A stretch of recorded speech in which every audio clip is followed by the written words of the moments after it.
9 and 4. Welcome to the library.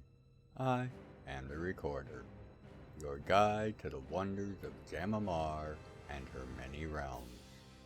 In our last entry, we covered the broad points of vampiric history and how the many various lines of vampires were consolidated and purged by the establishment, then destruction, of the necropolis, leaving only the bloodlines of its creator, pure evil, in the aftermath. In this entry, we continue our examinations of the vampires of Jam'mar by looking at their societal organization. Perceptive patrons, regular visitors, and of course, new guests of the library. It should not be misunderstood that there are no bloodlines of vampires that don't find their genesis with pure evil, but it is the truth that due to actions taken in the aftermath of the necropolis's destruction, a vast scattering and establishment of new territories amongst the stars, any other bloodlines are the extreme minority of vampire kind. Part of how such a scattering and expansion was even possible lies with the three advantages the bloodline of pure evil had. First being the elimination of the majority of other lines with the destruction of the necropolis. The second being that those vampires that regenerated and rose from the rubble were numbered somewhere in the tens of thousands, ready to spread and re-establish. Third being the very factor that had allowed for their survival in the first place, their heart case. You see, the heart case is not only a vessel of power and defense, but of control. One of the least known functions of the heart case is its ability to pierce the heart of its vampire and paralyze them, should one of his betters choose to activate it, whether as a punitive measure or for the simple act of maintaining the chain of authority. This chain of authority is complex and multi-layered, but can be summed up thusly. The divine line, those vampires sired directly by pure and possessing star metal heart cases, hold authority over all. The royal line, those whose elder can trace their lineage back to pure evil within 4 vampiric generations, hold authority over those nobles within their recognized domain or any common vampire. Noble lines, those whose elders are within 9 generations of pure, hold sway only over the common vampire. Those whose elder sire is further removed from the font of their gift, their primogenitor. Elders of any class are able to assert authority over any within their personal domain save those of the divine line or an elder of higher rank. Even outside their personal domains, elders are still able to command any of lesser rank to not harm or interfere with their affairs. Again, the divine line and another elder, or those under their direct command, are an exception. Due to the material required to sire a new vampire line, being produced with elements provided by the heart case itself, and thus limited by the growth and power of the vampire in question, the structure and size of various groupings of vampires are somewhat fixed, outside of direct intervention by the divine line. A full or branded vampire may sire up to 4 fledgling vampires, who themselves can only create thralls. A broodmaster or master vampire can raise up to 9 of these fledglings to full or branded status and hold authority over them all. A vampiric house is led by a lord and consists of 5 broods, one being the lord's house brood, and serves as the basic political unit in greater vampire dealings.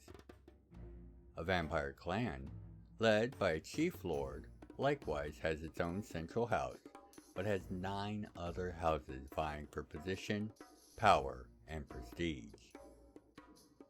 Clans, while having a territory to rule, will always find pockets of other clans, or, more specifically, houses loyal to other clans, placed within their territory at the direction of those above them. This is a designed choice to maintain trade, connections, and collaboration amongst the greater whole of vampiric kind.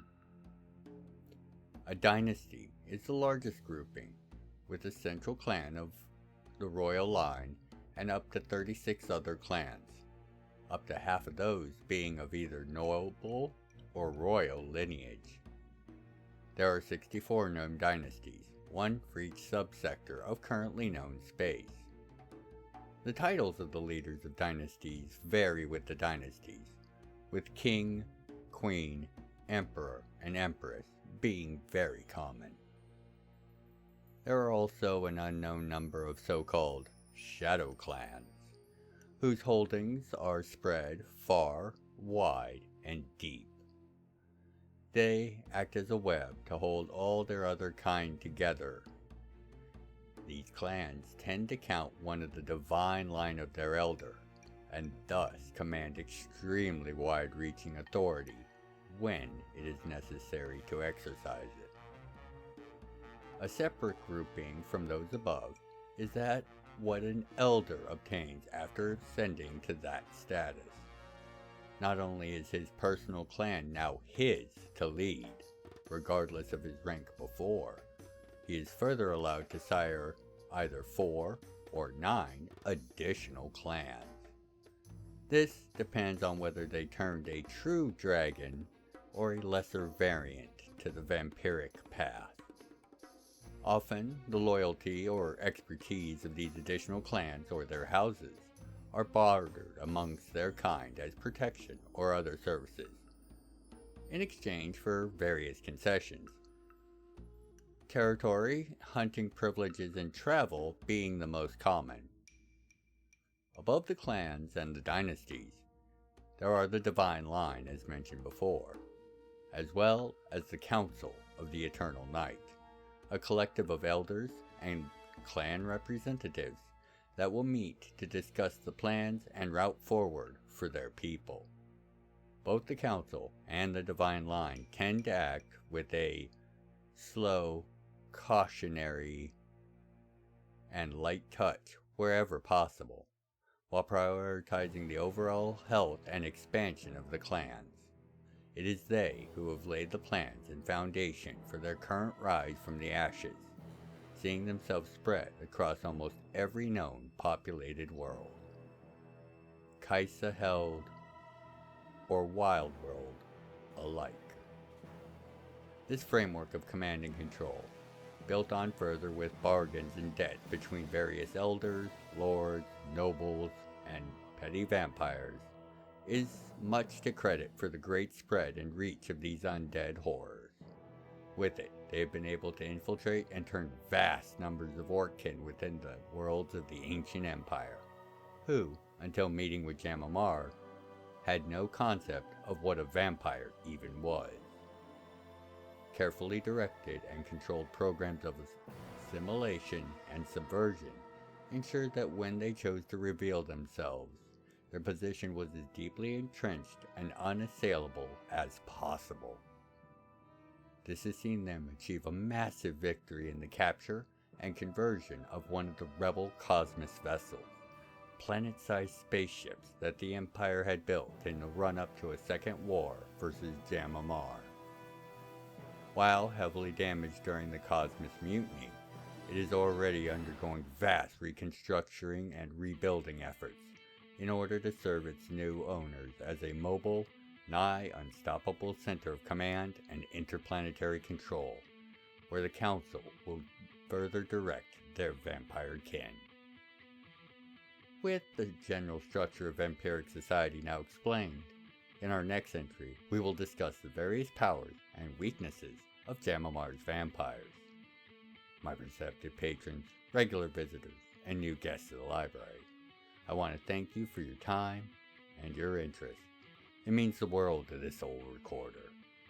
If you would be so kind, please like, share, and leave a comment before you go. Every interaction helps to share and spread the channel and the wonders that are the realms of Jam'mar. Thank you.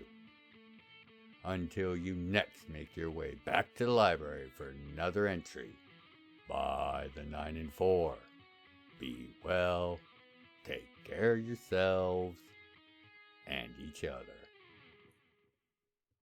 If you'd like to contribute to the further exploration and explanation of the realms, please consider leaving a comment, a like, and sharing the video around. I read all the comments and make efforts to reply to each. Thank you for helping to grow the channel, and know I look forward to each and every one of your comments. Other methods of support can be found in the channel's description. Thank you for watching.